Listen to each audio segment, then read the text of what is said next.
I'ma hold you like dollars, dollars, yeah. No go spend it like water, water, yeah. Now, the post-fight celebration, there's a name for this you did? The hands were crossed over? At least there's a picture about it. Okay, that's shaku shaku. Shaku, shaku, shaku, shaku. Shaku, shaku. Overall, and in combination with his unwavering confidence, Israel Adesanya joins a rare breed of fighters whose title run had the sense of destiny manifesting itself.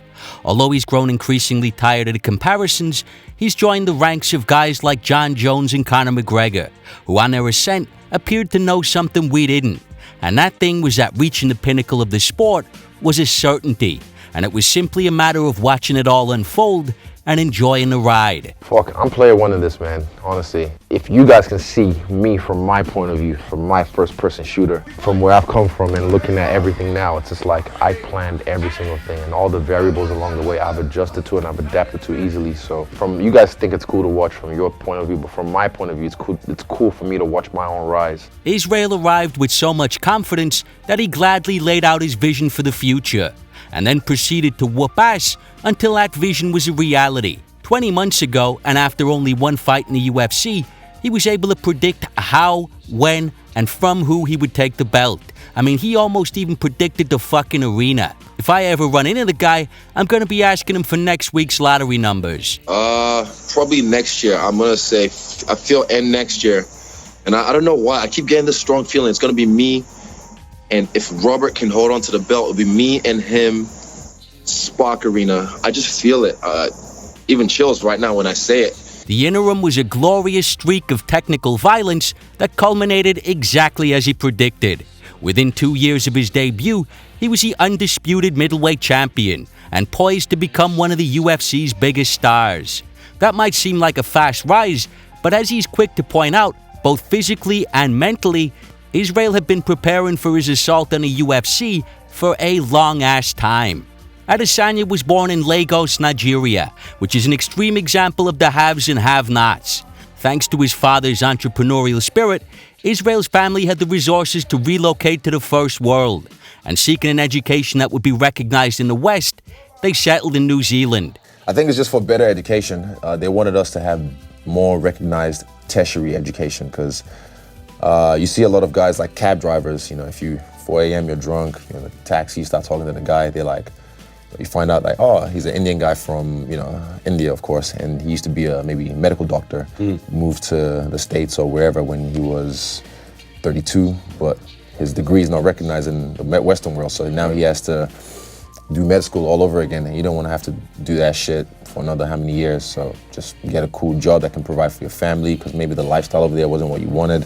And there's no shame in it. You have to do what you have to do to provide for your family, so yeah, it's just they wanted us to have better recognized tertiary education, so that's why we moved over to the Western world. But the move was in ways a rough transition for Israel. Being the outsider, he was subject to bullying. Later, because literally there was a point through high school I used to try and sound like them, I used to try and be like them and talk like them just so I can fit in. I tried so many times to fit in, but I could never ever fit in. I was always like outcast. Contrary to popular belief, I was like a runt back in high school or back as a kid, and bullied, being like the new kid in New Zealand, like one of the only few black kids, and I had to learn how to defend myself, so... Especially with guys from New Zealand. Exactly, yeah, you got these big Modis and these Islanders, they don't fuck around. Beyond cultivating an interest in self-defense, this bullying led Israel to a mental tool that he still uses today, and one he feels gives him an edge over his opponents. It taught him how to talk to himself, how to transform his internal monologue into one full of positive reinforcement, rather than one that echoed the sentiments of his bullies. One of the major things that stands out about Israel is his confidence, and it's no accident. He consciously feeds that. Because, I've been bullied as a kid, so I was always told I wasn't but you can't be deprecating to yourself when everyone else is trying to shit on you. You have to be able to talk to yourself in the right way. So, one of my exercises I can do is, you look in the mirror and you speak to yourself like you're speaking to someone else when you're trying to uplift them. And it might seem crazy, but hey, there's method to my madness, and here we are. Now, I certainly don't practice anything like that, but I have often thought that if the guy staring at you in the mirror doesn't give you a break, you are fucked. So while some assholes crucify themselves, self-compassion and positivity has been a component of Israel's mental game for about a decade. But yeah, so I had to learn how to talk to myself. I had to build myself up. So this was not, people say, oh, he came up overnight, or he just kind of like, he's just this big confident. I'm like, nah, I learned how to talk to myself properly. And that's a good thing, because his earliest forays into the sport would not have inspired confidence. For one of his amateur fights, he needed an extra cornerman. Eugene Behrman was asked to help out. This is my head coach, Eugene Behrman. He agreed, but the fight and the performance was, by Israel's own admission, horrible. This is one of the funnier elements of Israel's story, because he and Eugene had drastically different takeaways from their first encounter. As Eugene tells it, I get there and the kid who turned out to be Israel told me that he had 1 or 2 kickboxing fights, and that the only jiu-jitsu he had done was mucking around with his mates, using techniques he had found on YouTube a couple of weeks before the fight. He had no formal training experiences really. If I could have walked out at that point, I would have. But I didn't, because I had already committed to it. He went out to fight and he was taken down and held down for every second of the fight. He got smashed. He knew nothing. So Eugene said his goodbyes, and by the sounds of things, wasn't hoping to see Israel anytime soon. Meanwhile, from Israel's perspective, he felt like he had just found his new head coach. 2 months later, he packed all his shit into his car, moved to Auckland, and just showed up at City Kickboxing. I told him what I tell a lot of young guys that show up at my gym. I told him there are a lot of really good gyms in this area. Why don't you go and check them out? And if you like the atmosphere in this place, you can come back after trying out the others. Of course, that horrible amateur fight he had was still pretty fresh in my memory. Don't get me wrong, it wasn't like I absolutely didn't want to train him, but there was a sense of, not this guy again, you know? That's good. That is funny. Israel packs all his shit up, moves across the country, kicks open the door and is like, hey, guess who's here? Eugene's like, oh, for fuck's sake, not this guy. Hey, let me give you some brochures for some of the other gyms in the area. And once you've tried all them, you know, there's always Australia. They got some good gyms over there, really good gyms. Why does it gotta be combat sports? Go and try tennis, take up rugby. And if none of that works out, you could come back here. But make sure you try all that first, Israel. It's just a funny, tepid beginning to what would become a super successful combination. But Israel persevered. After checking out a couple other gyms, he returned to City Kickboxing, and Eugene took him under his wing. Their plan had always been MMA, but as Israel quickly began to excel in the arena of kickboxing, mixed martial arts took a back seat. This was a diversion that saw Israel have in the neighborhood of 80 kickboxing fights, and took him to the pinnacle of that sport. He eventually competed for the Glory Middleweight belt. His last kickboxing fight was against current Glory Middleweight Champion and #1 ranked middleweight in the world, Alex Pereira. Israel almost finished him in a second. He had him on the ropes, only to lose by devastating third-round knockout. This was seen as an opportune time to get back to the original plan and commit solely to the sport of MMA, which he regards as the ultimate combat sports arena and the most comprehensive test of a fighter's ability. I never wanted to feel vulnerable. I never wanted to feel like another guy could kick my ass in another. If you want to prove you're the best fighter, you have to fight people from other codes. Right. And this is at the UFC, that's the highest level. A year after competing for the Glory Middleweight belt, he entered the UFC with an 11-0 record, all wins by knockout.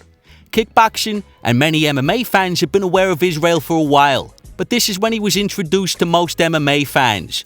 Right from the get-go, he was supremely confident and totally at ease in front of the cameras. He seemed like a natural personality, but as he pointed out himself, this was not his first rodeo. He had already dealt with losing and experienced the trappings, pitfalls, and pressure of a combat sport at the highest level. And so he felt he arrived in the UFC at the perfect time. Everything is happening in perfect sequence, my man. Everything's happening the way it's supposed to unfold. And people, for years, get in the UFC. Why you just, not fighting the UFC? And I was like, well, in time, because I wanted to get my experience outside the UFC. I wanted to be able to jump in the UFC and fight anyone in the world. I wanted to be able to swim with the sharks and then eat them. So now I'm in the shark tank. Now I'm in the big blue sea. Yeah, and I'm swimming, so I'll start eating soon. But, a big part of Adesanya's bravado is to fuel his own motivation. He talks shit so that he creates a situation where if he falls flat, he looks like an asshole. The simple rationale being, hey, who wants to look like a fucking asshole? I don't like to eat my words, so I tell everyone I'm gonna win it.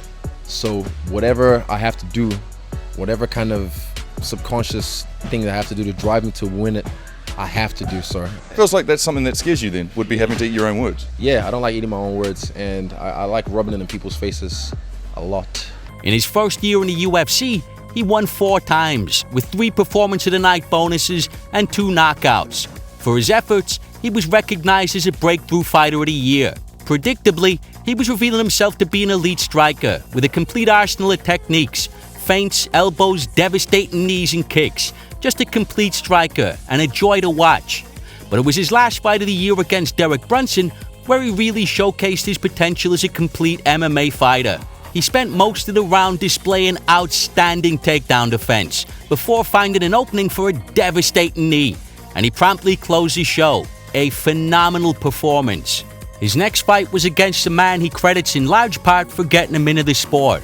Israel was somewhat mesmerized by the dynamic nature of Silva's style. He fought Patrick Cote. Oh, that was an interesting one. Yeah, but like for me, that first round, very smart. But that first round, he used like probably 7 different styles to just hit him, and then I keep saying he uses telekinesis on his knee. He just blowed it out. But like, although Israel always enjoyed martial arts, he would never have considered fighting, believing you have to look like Yoel Romero to succeed. Anderson, being a kind of a skinny, lankier fighter, whooping ass all over the fucking place and routinely entering the matrix, challenged Israel's initial misconception about what attributes were required to succeed in the sport. In a nutshell, when Israel watched Anderson, he saw for the first time his own potential in the sport. I seen the odds this week and I'm like, man, y'all must have forgot. Like Roy Jones said, y'all must have forgot. You don't know who that man over there is, Anderson Silva. I think a lot of you new fans weren't around during his reign, what it felt like. You might have come around the Rousey era or the McGregor era, but you don't realize who this guy is. So he brought me into this game, you know? This guy inspired me to be able to believe like a skinny black guy can just come in here and fuck everyone up. So he brought me into this game, and for me, it'll be an honor to take him out the game. And so, even though initially Silva didn't even know who Israel was, a fact that often annoys fighters, the build-up was one of mutual respect. For different reasons, it was a hugely emotional fight for both guys.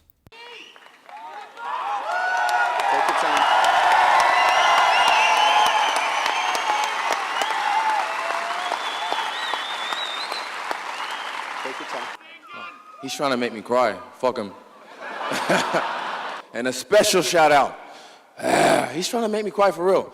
To my everyone from Auckland that came through, I appreciate you.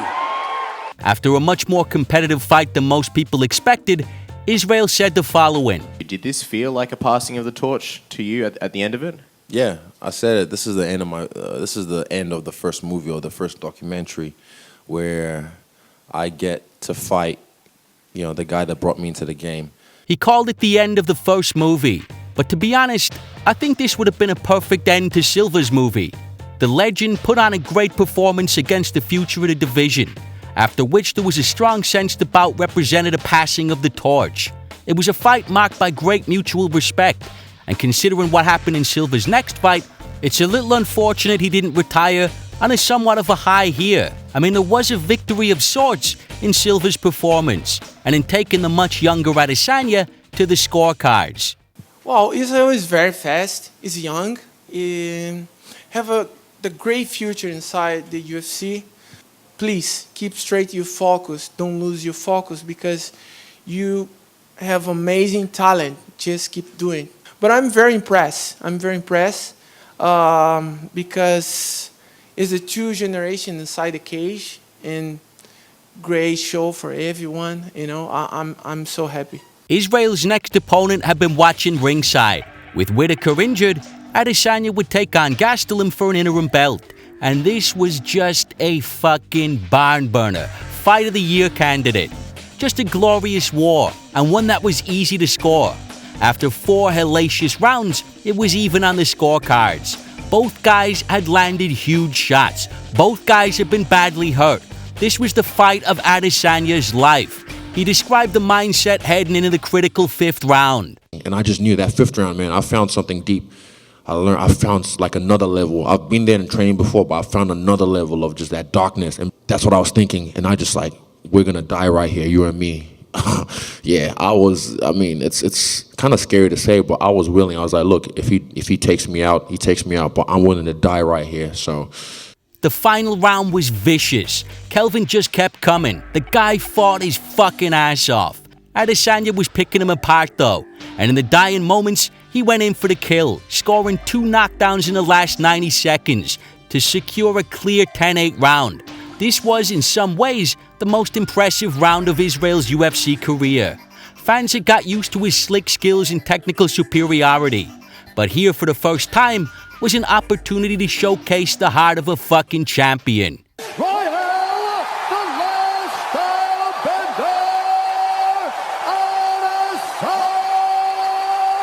Only those who dare, like, put themselves out there like we do will ever experience anything like that. And just in those moments, like I said, I could see why people wilt. But there was obviously 2 ways to look at that fight. One as an opportunity to show his heart deep in the championship rounds, or alternatively, as Whittaker interpreted it, this guy is beatable. If you watch the fight, you can see the holes that were there every fight before. They just got exposed bigger. You know, Gastelum was getting in. Gastelum was landing that left. I'll get in. I'll land my right. Like, I'm much faster than Gastelum. I'm a better striker. I'm more comfortable there. I stay on the outside. I don't stay in that mid-ground. Israel should be very worried. You know, I'm a very hard fight. Israel doesn't like getting hit. And he's very, very hittable. These comments didn't go unanswered by Israel, and they started something of an awkward back and forth, a war of words. I say awkward because, you know, there's certain guys in this sport that when you try to talk shit about them, it kind of reflects worse on you. Whittaker's in that category. You know, Robbie Lawler. You might throw Stipe in there. They're guys who just want to show up to fight and have no real interest in being a personality. A lot of Israel's trash talk for this one was more hit than miss for me. You know, he went after Whittaker embracing the fact that he was born in New Zealand. Like, some things I think are ridiculous. Like when he says that I'm a fake Aussie, fake New Zealander, like, that's just ridiculous. And I don't think anyone really pays any mind to it. But you know, I think there's a lot of people who have mixed heritage and take pride in more than one nationality.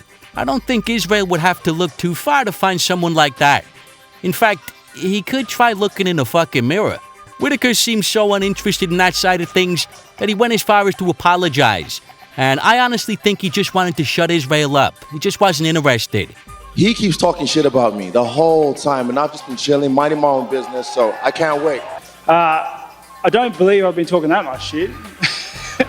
I don't know what I did to upset him, but pretty clearly taking shots at straight. He makes memes now. My man makes memes. I mean, have you seen his Instagram?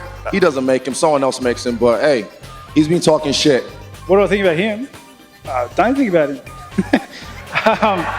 I put a picture up that somebody else put up. I'm sorry. Don't be sorry. It's all right. I'm fine. Hey, I'm just saying, stay in your lane. Look. But ultimately, while Israel's trash talk might not have landed on this occasion, as I said earlier, he had envisioned this day coming against this exact opponent at this exact time. And now that it was here, he did seem supremely confident. He'd always had the aura of a guy who knew something we didn't. And likewise, in the lead up to this, he seemed to already know he was the best middleweight in the world and was just relishing the opportunity to show it. Like I said, we can talk all the shit we want. We're going to sit across from each other at some point and talk some shit at a press conference, but eventually he's going to stand in front of me and he's going to, we'll see. Because I already know, but we'll see. This confidence was nowhere more apparent than in his walkout. I've commented on McGregor's walkouts before. I mean, they were insane. Ice in his veins. He would talk all his shit in the world, create a media frenzy. And then when the moment of truth arrived, with all the pressure on his shoulders, he would walk to the octagon looking like the fight was a formality, a foregone conclusion. It was fucking epic. Israel's walkout was in that vein. In front of 60,000 fans and in the biggest fight of his life, the guy's choreographed entrance communicated the pure confidence of a guy who was just enjoying the ride. It was fucking great. In the fight, Whittaker came out aggressive, swinging for the fences, but he was mostly whiffing. Israel was sliding out of range, making him miss. At the end of the first, a beautiful right hand dropped Whittaker. If not for the buzzer, it could have been over right there. Moments later, and with both men trading, a left hand lands and down goes Whittaker. Adesanya descended and promptly closed the show, snatching a middleweight crown in the process. I hate to admit it because I was very much Team Whittaker for this one, but Israel did look a different class. And looking back over his UFC career, it seemed like he knew it all along. In the post-fight, he took it all in his stride, adding a number of sentimental strokes to the occasion. Israel had given his interim belt to the architect of his career, Eugene Behrman. That belt had the New Zealand flag added. This time, Israel would present his belt to his parents, who had taken risks and made huge moves to provide their children with a better life. On this belt would be displayed the flag of their nation, Nigeria. And so at the end of a long, arduous road to the pinnacle of a brutal sport, these simple gestures express tremendous gratitude for the people who had helped him most on his way to the top. In Atlanta, because Eugene is the guy that built me up in this game to be the killer that I am, so I presented that to him. They created me, you know, so without them, I wouldn't be possible. So, yeah, the other belt, I put the New Zealand flag on it, so this belt, I'm going to put the Nigerian flag on it. The whole title run was full of Nigerian flair, technical excellence, and let's not forget the glorious, gratuitous fucking violence we all love. After watching him dispose of Whittaker in that fashion, there really isn't much room left for doubters. The next big thing in the sport of MMA has arrived. And the motherfucker did it all with style. Shaku, shaku, shaku, décalez-moi, shaku, shaku, shaku, yeah.